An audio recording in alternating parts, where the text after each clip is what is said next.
Hola, muy buenas noches. Saludo a los hermanos de nuestra congregación, también a todos los amigos de las redes que nos acompañan toda la semana. Estamos contactándonos, poniéndonos de acuerdo en la oración y tratar de estar juntos, ¿no es cierto?, espiritualmente a través de estos medios, que es lo que nos queda en la situación que estamos viviendo. Bien.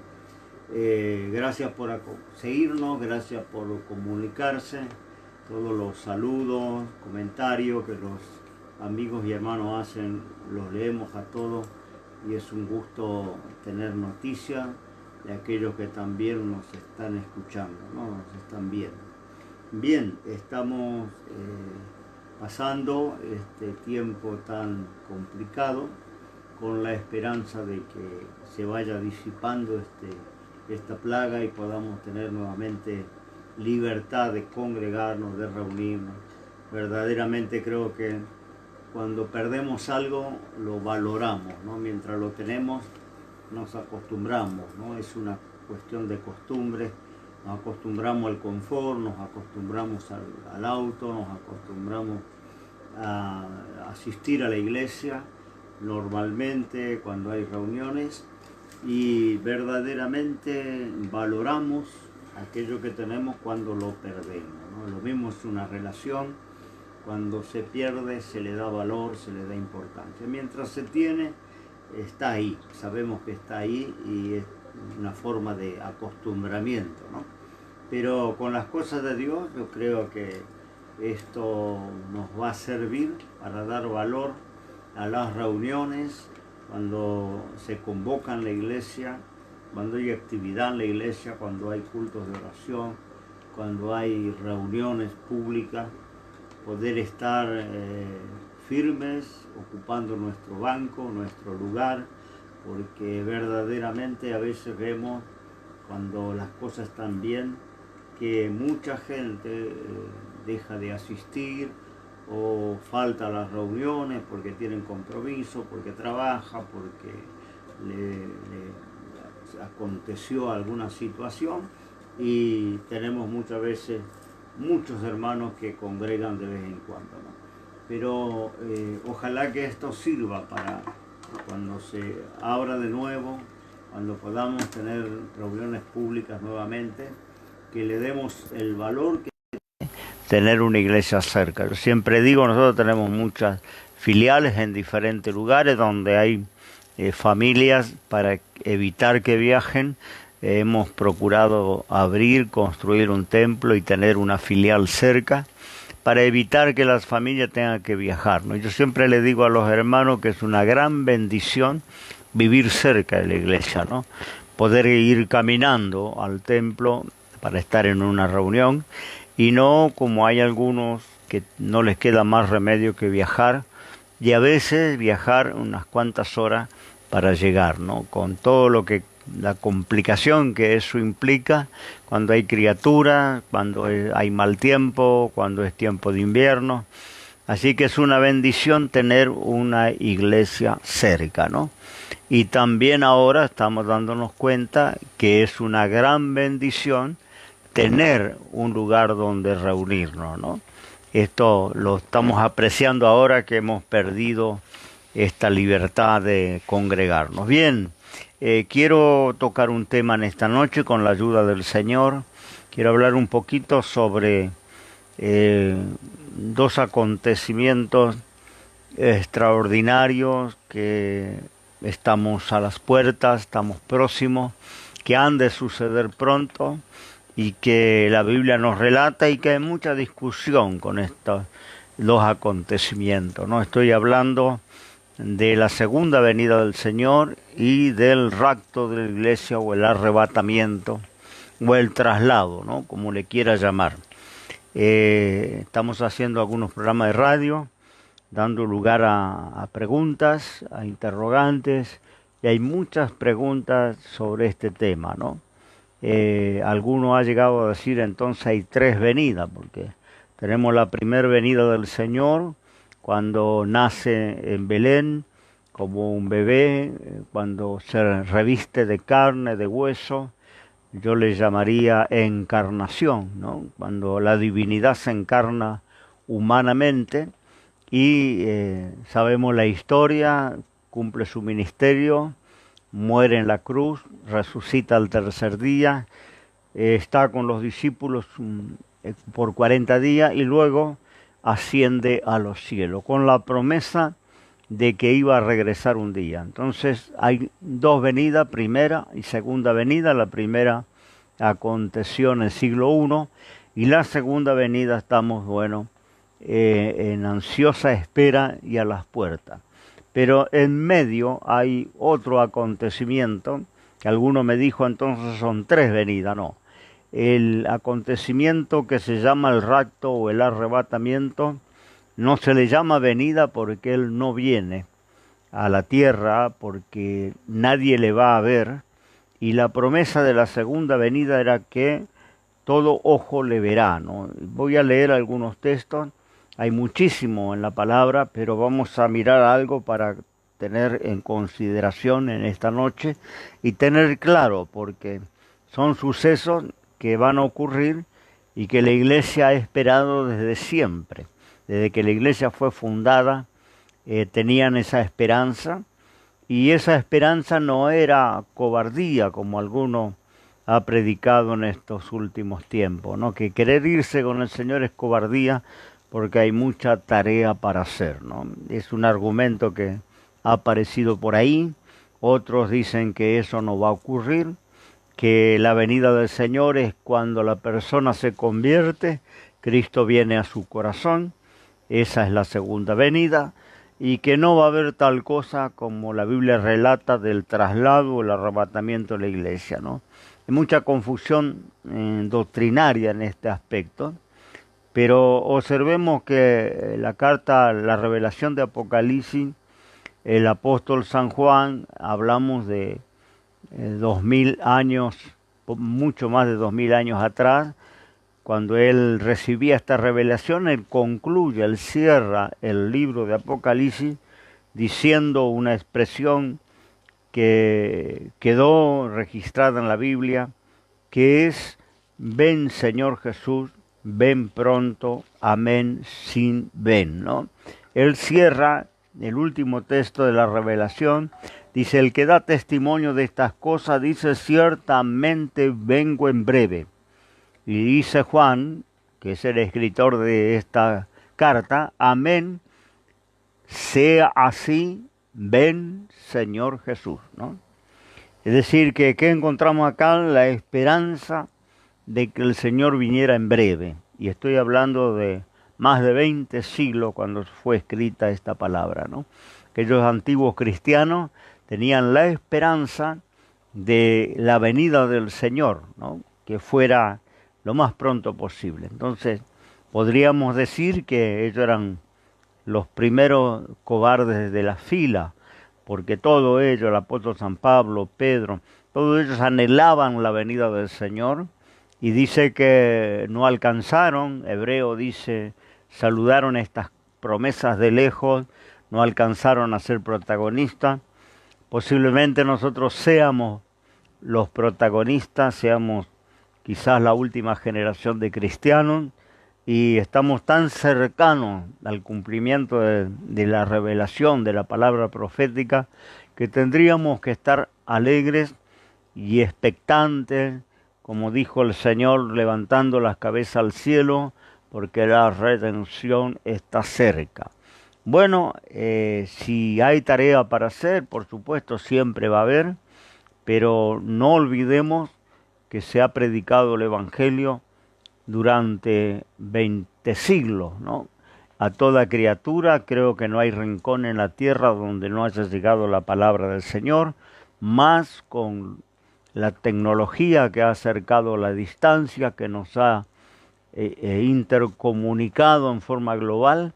Yo creo que hoy no hay excusa para alguien decir: nunca escuché de la Biblia, nunca escuché de Cristo, nunca me hablaron del Señor. Creo que todo el mundo se ha traducido la Biblia a miles de idiomas y dialectos, incluso tenemos la Biblia en dialectos aborígenes.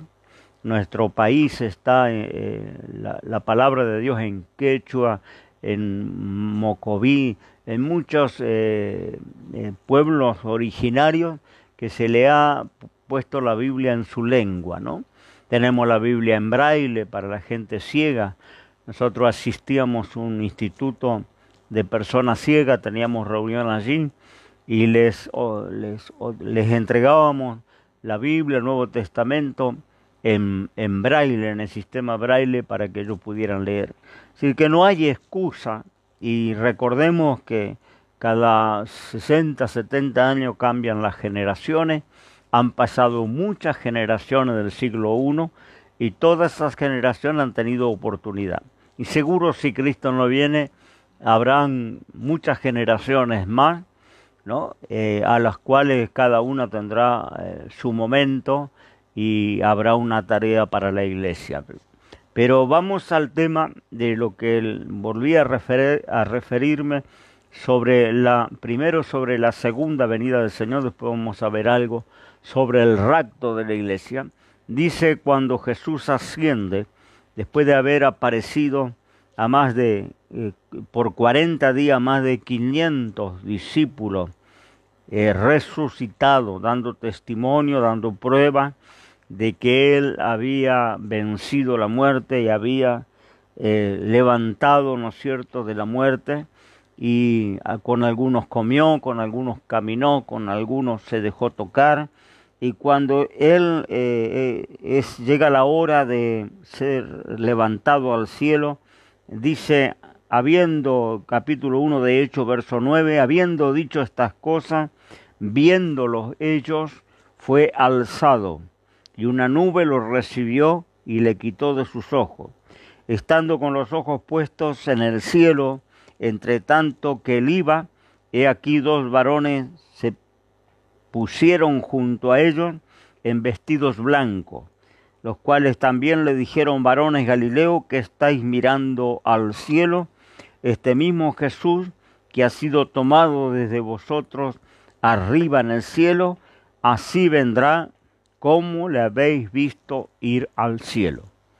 Esto habla de una venida literal. Jesús literalmente subió al cielo, le vieron con sus ojos cómo ascendía, ¿no es cierto?, cómo se iba, y estos ángeles se pusieron juntos para anunciarle que ese mismo Jesús que había sido tomado al cielo, así vendría un día, ¿no?, en forma literal. No será una venida espiritual.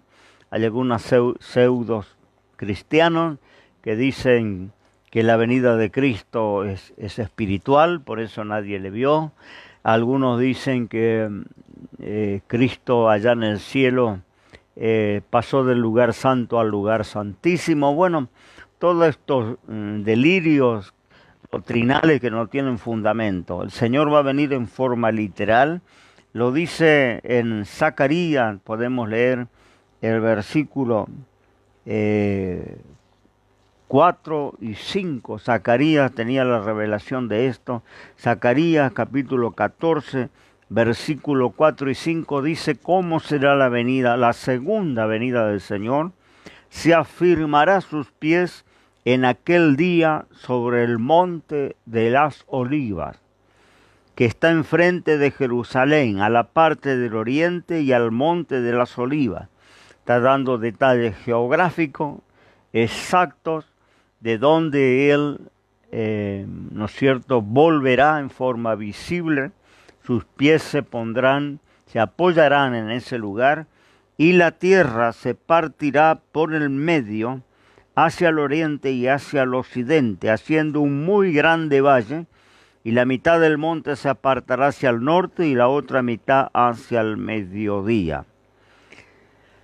Está hablando de una venida literal que será cuando haya ya o se esté desarrollando la Tercera Guerra Mundial, cuyo epicentro va a ser en Jerusalén, donde todas las naciones del mundo van a estar involucradas, algunas en forma efectiva, cooperando con sus ejércitos, teniendo participación, y otras naciones estarán de un bando o de otro.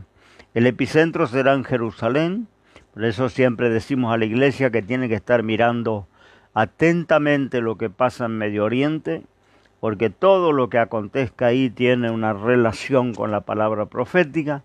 Acá está hablando el lugar que Cristo va a venir, no va a ser en Estados Unidos, no va a ser en alguna parte de Europa, en Asia, sino que va a ser en el Monte de las Olivas, y da la descripción geográfica, el mismo lugar de donde Él ascendió, como los ángeles anunciaron a los discípulos. Así como se fue, así vendrá, le veréis venir un día en las nubes, con gloria y con poder. Está diciendo la palabra en Zacarías capítulo 14, acontecerá que en ese día no habrá luz clara ni oscura. Será un día en el cual es conocido de Jehová, que no será de día ni de noche, mas acontecerá que al tiempo de la tarde habrá luz. Está hablando, y luego lo pueden leer tranquilamente todo el capítulo 14, de esa venida literal. Verso 9 dice: Jehová será rey sobre toda la tierra, en aquel día Jehová será uno y uno su nombre. Está hablando de un reino. Eso ocurre en la segunda venida, porque la segunda venida del Señor, la iglesia glorificada le acompaña, y Él establece su reino en la tierra. Pone fin al anticristo, le pone fin al falso profeta. Satanás es atado por 1000 años, y la iglesia establece junto con Cristo el gobierno de las naciones. Esto lo afirma Zacarías cuando dice: Jehová será rey sobre toda la tierra. Está refiriéndose a una venida literal, una venida que todos le podrán ver, ¿no? En el versículo, he leído ya en el versículo 9, que Jehová será rey sobre toda la tierra. Y esto tiene coincidencia con Apocalipsis. Quiero hacer la diferencia, ¿no?, para que usted tenga bien en claro que son dos sucesos completamente diferentes, que no se puede llamar tercer venida. La venida son dos, venidas literales. Venida donde dice Apocalipsis 1:7, he aquí que viene con las nubes, y todo ojo le verá. Lo que les traspasaron, y los linajes de la tierra se lamentarán sobre él. Así sea, amén. Yo soy el alfa y el omega, el principio y el fin, dice el Señor, que es, que era y que ha de venir, el Todopoderoso. Este es Jesucristo. Verso 5 dice: Jesucristo, el testigo fiel, el primogénito de los muertos, el príncipe de los reyes de la tierra, el que nos amó y nos ha lavado de nuestros pecados con su sangre. Está hablando de Cristo, definitivamente, y dice que todo ojo le verá. Esto era impensable en el siglo I, como en el planeta podían todos los habitantes ver una imagen en forma global. Hoy es una realidad que puede suceder en cualquier instante, cualquier día, porque tenemos los medios, los satélites, el internet, para poder estar viendo algo que sucede en el otro lado del planeta, y lo podemos ver en la sala de nuestra casa. Creo que hoy está dadas las condiciones para que todo ojo le vea, pero volvemos a afirmar lo que estoy diciendo, ¿no?, lo que dice la palabra, que será una venida literal, no será una venida espiritual como dicen alguna secta. Él ya vino en el siglo I, dicen que la tribulación fue en el primer siglo, que Cristo vino en forma espiritual, por eso no le vemos. La venida que está hablando la palabra es literal, como fue la primera venida, que pudieron verle, pudieron visitarle y llevarles ofrenda cuando era un bebé allí en Belén, Betelén, con María, con José, los pastores, los reyes de Oriente, todos los que fueron a ser parte de ese acontecimiento cuando comenzó su ministerio, las multitudes, los religiosos, todos pudieron verle, algunos tocarle, otros comer con Él, caminar con Él. No solo le vieron en su ministerio o en su vida terrenal, sino que le vieron después de la muerte, resucitaron. Tenemos discípulos como Tomás que no podían creer que esto sucediera, y Jesús se le presentó y se dejó tocar, extendió sus manos para Tomás y dijo: no seas incrédulo, cree, yo soy. No soy un espíritu, no soy un fantasma, porque un espíritu, un fantasma, no tiene carne y hueso como yo tengo. Tomás fue desafiado a poner su dedo en las heridas de los clavos, no se animó a hacerlo, pero cayó de rodillas diciendo: Señor mío y Dios mío. Es decir que como en la primera venida pudieron tocarle, verle, comer con Él, caminar con Él, estar juntos, la segunda venida será exactamente igual. Una venida literal, sus pies se apoyarán en el mismo lugar donde Él subió y todo ojo le verá en esa venida. ¿Qué diferencia hay con esto? Bueno, fíjese que vamos a leer otro texto más en 2 Tesalonicenses, que habla también de la segunda venida del Señor, y allí habla del anticristo. Y 2 Tesalonicenses dice la palabra del Señor que cuando Él venga, venida literal, en capítulo 2 de 2 Tesalonicenses, dice así en el versículo 8: entonces será manifestado aquel inicuo, el cual el Señor matará con el espíritu de su boca y destruirá con el resplandor de su venida. Lo que le decía antes, cuando Él viene, el anticristo ya ha desarrollado su reino terrenal y Él le pone fin, porque le mata con el resplandor de su venida. Viene literalmente, y cuando Él viene la tierra se parte, le pone fin a esa tercera guerra mundial. Allí establece su reino y Él termina el reino del anticristo y comienza el reino del Señor. Eso es la segunda venida. Podemos decir con toda autoridad que Pablo habla en Timoteo también, la manifestación del Hijo de Dios. Cuando se manifieste, cuando se haga presente, cuando le veamos, esa segunda venida. ¿Por qué hay una gran diferencia con el rapto? Bueno, 1 Tesalonicenses habla del rapto de la iglesia, y podemos leerlo en el capítulo 4, en el versículo 14. Porque si creemos que Jesús murió y resucitó, así también traerá Dios con Él a los que durmieron en Jesús. Observe que vendrán con Él los que durmieron en Jesús, los cristianos. Dormir con el Señor son los cristianos que han fallecido. La Biblia le llama dormir. No quiere decir que están inconscientes en algún lugar del universo. Quiere decir que descansan de las tentaciones, de los males, de las enfermedades, de las batallas. Eso se le habla porque una vez que hayamos salido del cuerpo, el sueño que conocemos y que seguramente dentro de unas horas vamos a todos a hacer parte, ese sueño no tiene sentido. Saliendo del cuerpo no hay necesidad de comer y beber, no hay necesidad de dormir y descansar, no nos cansaremos con cansancio. Cuando habla de dormir, no habla de estar en un estado de inconsciencia, sino habla de descansar. Está diciendo descansar de nuestros trabajos, de nuestras batallas. Estos duermen con el Señor. ¿Y por qué dice que cuando Él venga, segunda venida, traerá junto con Él a los que durmieron en Jesús? Es decir, a todos los que han muerto en fe y descansan en la presencia del Señor, sus almas y espíritu han ido a la presencia del Señor.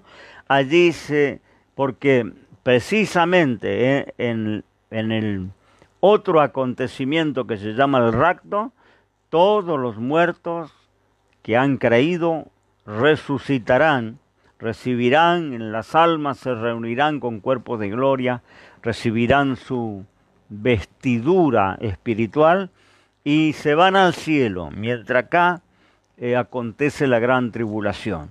Cuando Él vuelve en segunda venida, literal, donde todo ojo le verá, Él vuelve acompañado con aquellos que durmieron en Jesús y que han resucitado en el otro acontecimiento.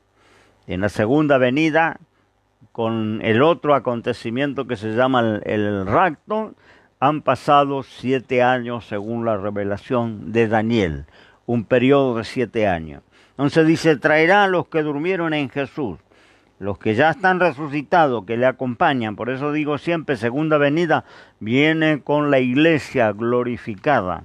Viene la iglesia, le acompaña en la segunda venida. Por lo cual lo decimos esto en palabra del Señor, autoridad.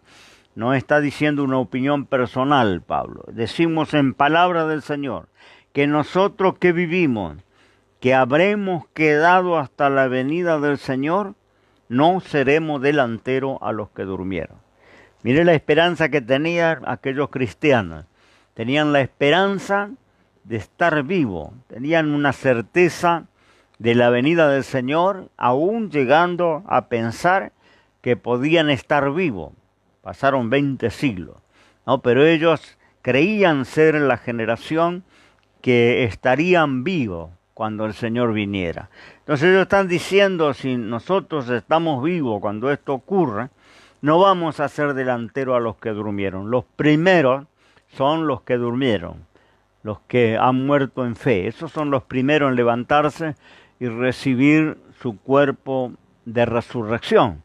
Luego los que vivimos, ahí está entrando ya en ese tema, y dice, porque el mismo Señor con aclamación, con voz de arcángel, con trompeta de Dios, descenderá del cielo y los muertos en Cristo resucitarán primero.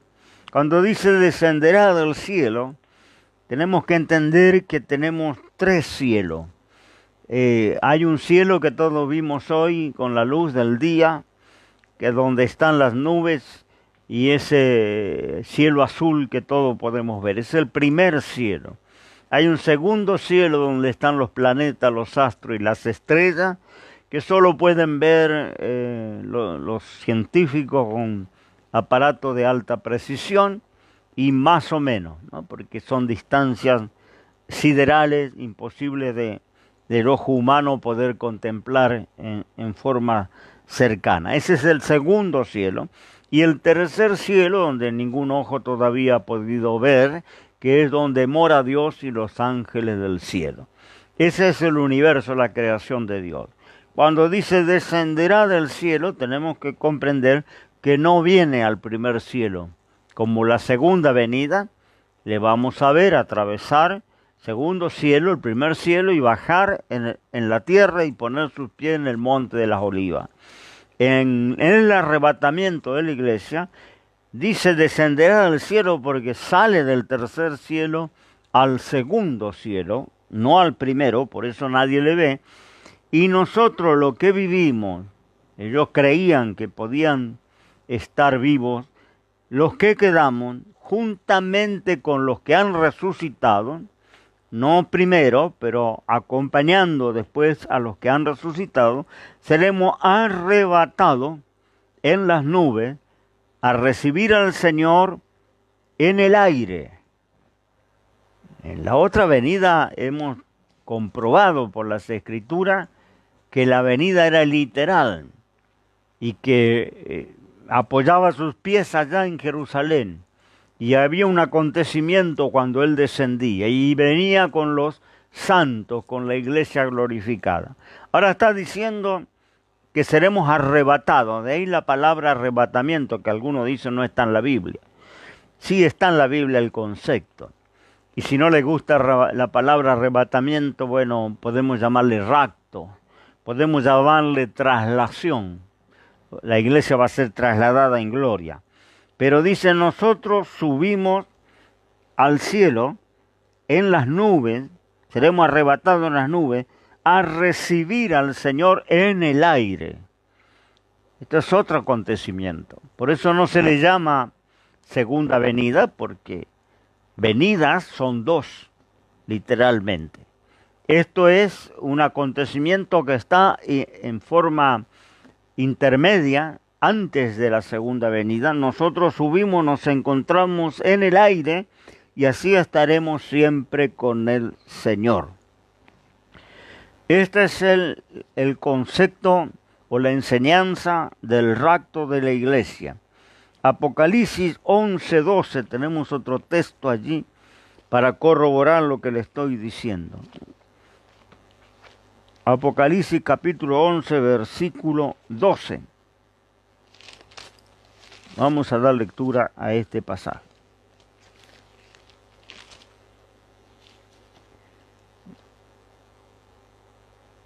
Y oyeron una grande voz del cielo que les decía, subid acá. Y subieron al cielo en una nube, y sus enemigos los vieron. No, ahí está hablando de un pueblo que sube al cielo, que es la iglesia del Señor, que va a ser trasladada al reino de los cielos. Primera de Corintios 15, Pablo habla también sobre esto cuando se refiere a las resurrecciones, al orden de las resurrecciones. Explica cómo será esto. En Primera de Corintios capítulo 15, versículos 51 y 52 dice así. He aquí os digo un misterio. Todos ciertamente no dormiremos. A todos nos va a tocar pasar por la muerte. Algunos estarán vivos cuando venga el Señor a trasladar la iglesia. No todos dormiremos, pero todos seremos transformados, porque la carne y la sangre no heredan el reino de los cielos. La carne y la sangre no pueden entrar al tercer cielo. El hombre puede viajar en el primer cielo, lo hace cotidianamente. El hombre puede ascender a las estrellas, lo dice la Biblia. Ha llegado a la luna, manda sus satélites a diferentes planetas de la galaxia, puede subir a las estrellas. La palabra profética dice, aunque subieres, te encaramares en las estrellas, de allí yo te derribaré. Está diciendo que hay una posibilidad para el hombre viajar al segundo cielo. Pero en el tercer cielo no entra la carne y la sangre. Tenemos sí o sí que ser glorificado y recibir un cuerpo de gloria. Entonces, dice la palabra, todos debemos ser transformados. Primero los que durmieron en el Señor, que las almas, los espíritus que están allá en la presencia de Dios, se revestirán de un cuerpo incorruptible, un cuerpo de resurrección. Luego los que estamos vivos seremos transformados en el aire. Es decir que si el Señor viene literalmente, ¿por qué nosotros tendremos que ser transformados en el aire? Porque estamos subiendo a la presencia de Dios. En un momento, en un abrir de ojo, a la final trompeta, porque será tocada la trompeta y los muertos serán levantados sin corrupción y nosotros seremos transformados. Este es el acontecimiento que muchos están poniendo en duda y no están creyendo, que se llama el rapto de la iglesia. Esto tiene coincidencia con lo que Jesús hablaba en Mateo acerca de su venida y de los últimos tiempos, cuando dice Mateo 24, allá el capítulo 40 y 41, que habrá dos hombres trabajando en el campo, uno será tomado y el otro será dejado, que habrá dos mujeres trabajando en un molinillo, una será tomada y la otra dejada, habrá dos en una cama. Quiere decir que cuando el Señor venga a buscar su iglesia, habrá personas que tienen a Cristo y están preparadas para irse con Él, y personas que lamentablemente están apartados o nunca se convirtieron o no están en condiciones y no van a poder, se van a quedar para todo el desarrollo de la gran tribulación y el reino de Cristo. Porque el Señor vendrá por la iglesia, por los que están preparados. No va a venir por los fríos, no va a venir por los mundanos, no va a venir por los que viven en pecado, no va a venir por los burladores, por los blasfemos, va a venir por aquellos que han creído. Estos y están preparados como las virgen prudentes, tienen aceite en sus lámparas, porque sabe cómo se va a obrar, cómo va a operar la transformación en el aire. Esto va a ser por el poder del Espíritu Santo, el Espíritu Santo que habita en nuestros corazones. Ese va a ser el poder regenerador, ese fue el poder que levantó a Cristo de entre los muertos, fue el poder del Espíritu Santo.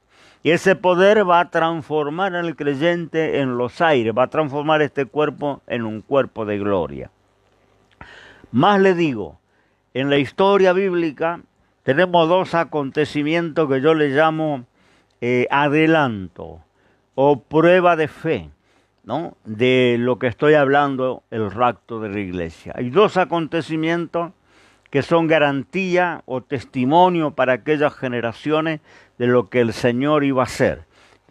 Vamos a abrir el libro de Judas, es un librito chiquito, la carta de Judas, hermano de Jesucristo, que tiene revelaciones impresionantes, este siervo de Dios, porque a él se le revela lo que aconteció en la muerte de Moisés, la contienda de Satanás con los ángeles por su cuerpo. Toda esta una revelación que no había forma que Judas lo supiera si no le hubiera sido revelado. Pero entre esa revelación, el capítulo 14 de Judas dice: de los cuales también profetizó Enoc, séptimo desde Adán, diciendo: he aquí el Señor es venido con sus santos millares, a hacer juicio contra todos y a convencer a todos los impíos de entre ellos tocante a sus obras de impiedad que han hecho impíamente,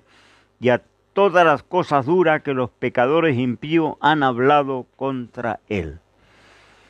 Está diciendo, esto también es revelación que tiene Judas, no había forma de que Judas supiera lo que había pasado 7 generaciones después de Adán. Enoc casi fue contemporáneo de Adán, contemporáneo de Noé, de Matusalén, ¿no? Y Enoc, en aquellos días, en las generaciones de Noé, fue arrebatado sin ver la muerte. Y antes de ser arrebatado, ser llevado a la presencia de Dios, seguro transformado para ser llevado, dice que tuvo testimonio de agradar a Dios. Ahora Judas corre un poquito el velo y nos revela que él profetizaba. Fíjese cuándo profetizaba. En la 7ª generación después de Adán. Podemos decir en el principio de la creación. Él profetizaba que el Señor era venido con sus santos millares a juzgar a los pecadores, a juzgar a los malos y a los impíos, ¿no? Él profetizaba. Y Enoc no pasó por el cementerio. Hay solo 2 personas que no pasaron por el cementerio, que fueron directamente a la presencia del Señor. Enoc, para decírselo literalmente, fue arrebatado, fue llevado sin ver muerte, no tuvo que fallecer, su cuerpo fue transformado y fue el primero en ser llevado al cielo. Fíjese, después que Enoc es levantado, se desata el juicio del diluvio. Y ahí tenemos una tipología maravillosa de lo que va a ocurrir en el último tiempo. Enoc simboliza la iglesia que se va, y Noé simboliza el pueblo hebreo que se queda, porque el pueblo hebreo serán los predicadores durante el anticristo y la gran tribulación. El pueblo hebreo se va a convertir en esa época, masivamente. Entonces tenemos una iglesia que es quitada del escenario y un pueblo que va a convertirse en una época tremenda de persecución, que es el pueblo hebreo.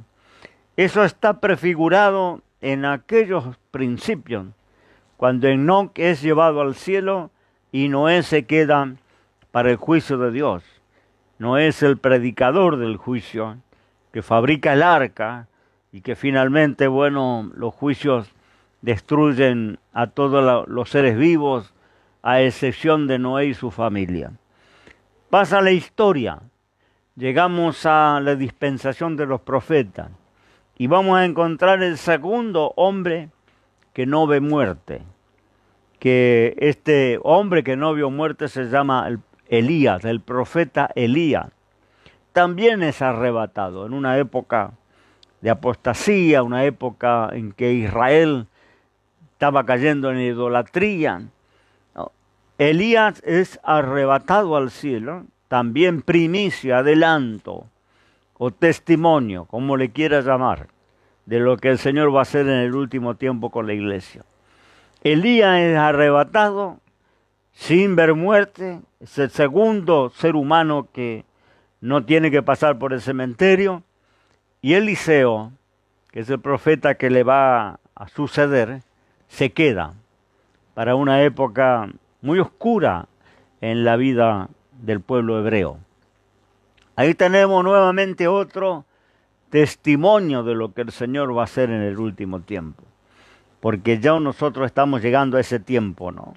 Donde la iglesia se va y el pueblo hebreo se tiene que quedar para esa gran tribulación y esos juicios que van a comenzar a caer sobre la humanidad, ¿no? Esta prefigura está en aquel tiempo antiguo, cuando ya había un hombre como Enoc que profetizaba: el Señor va a venir acompañado de sus santos millares, ¿no?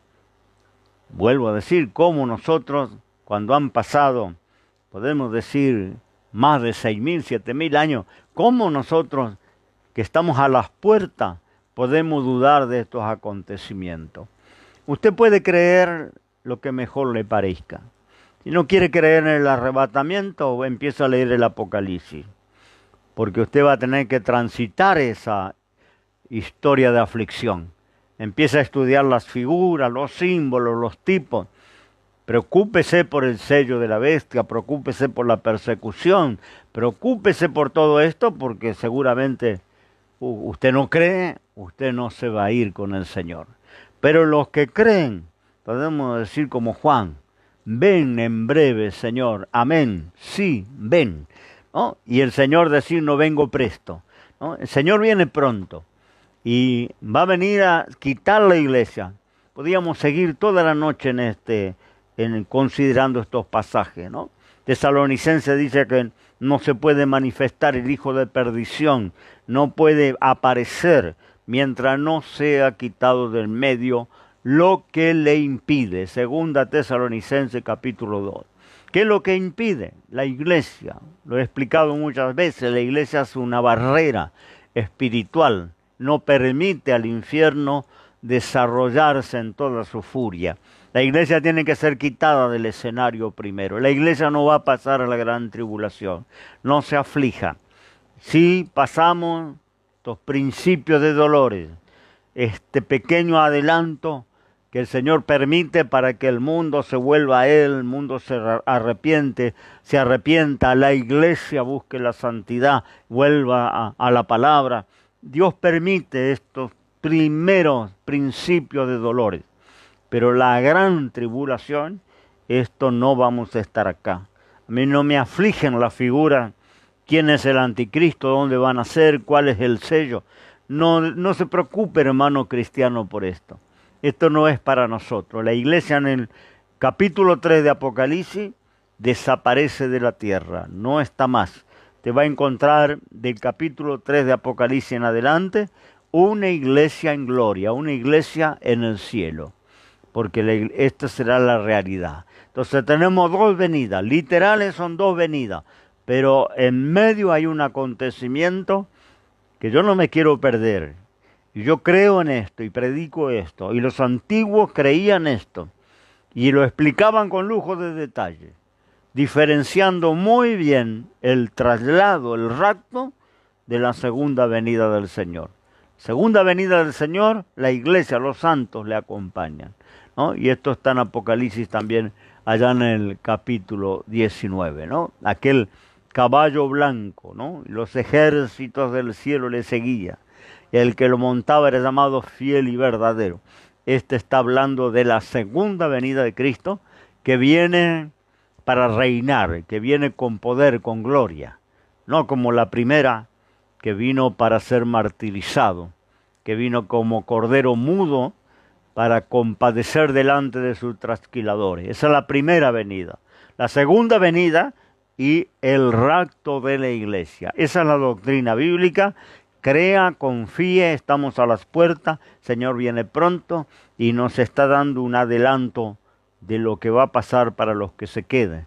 No se queden, nos vamos con el Señor. Que Dios te bendiga en esta noche. Te invito a orar, a acompañarme en una oración. Un abrazo grande para todos los amigos, hermanos. Como decimos siempre, si este video le ha sido de bendición, recomiéndelo a otras personas o compártalo y díganos también desde dónde nos está recibiendo o escuchando. Esto nos anima a continuar con este trabajo. Estamos los martes, los jueves y los sábados 19:30 horas. Así que la próxima cita es este jueves 19:30 horas. Hoy es jueves. El sábado 19:30 horas es la próxima cita. También estamos en la radio los días miércoles, un programa de 2 horas, exponiendo todos estos temas maravillosos, hablando de la fe, de la esperanza del pueblo cristiano. Esto estamos en la radio a las 8:30 de la mañana. La radio la puede encontrar en internet y sintonizarla de cualquier parte del mundo. www.cristoeselrey.com. Así que nos podemos encontrar el martes, el miércoles, el jueves y los días sábados. Que Dios le bendiga. Un abrazo grande y hacemos una oración. Padre, en el nombre de Jesús te alabo y te bendigo por tu palabra, por la revelación de tu palabra. Ella nos da esperanza, ella nos anima en cualquier situación de crisis, en cualquier situación de angustia que estemos atravesando. Levantamos nuestra mirada al cielo porque sabemos que todo esto quedará atrás. Este valle de dolor, este valle de lágrimas, un día dejaremos atrás y iremos a la gloria. La esperanza que han tenido aquellos hermanos antiguos, algunos han partido sin poder ser protagonistas, mirando estas cosas, creyendo en estas cosas de lejos en el tiempo, pero hoy nosotros estamos adentro de quizás las últimas horas del reloj profético. Estamos viviendo, quizás podemos llegar a decir hasta los últimos minutos del reloj del cielo. Pronto será la medianoche, pronto será, Señor, ese encuentro maravilloso y ay de aquellos que tengan que quedarse. Señor, haga recapacitar a aquel que ha aflojado, aquel que ha vuelto atrás, aquel que ha perdido la fe, que en esta noche estas palabras que hemos compartido, esta oración que estamos haciendo, toque su corazón y tú le traigas a tus caminos. Te doy gracias, Señor. Bendice tu pueblo, bendice todos los cristianos, a donde haya un hijo de Dios, en el rincón que sea, en el pueblo que sea, la ciudad que sea, la nación que sea, bendícele y guárdale de estas pestilencias, a ellos y a toda su familia. En el nombre de Jesús, amén y amén. Dios te bendiga. Yo también te bendigo desde este lugar de Argentina. Un abrazo en el Señor. Hasta el día sábado, si así el Señor lo permite.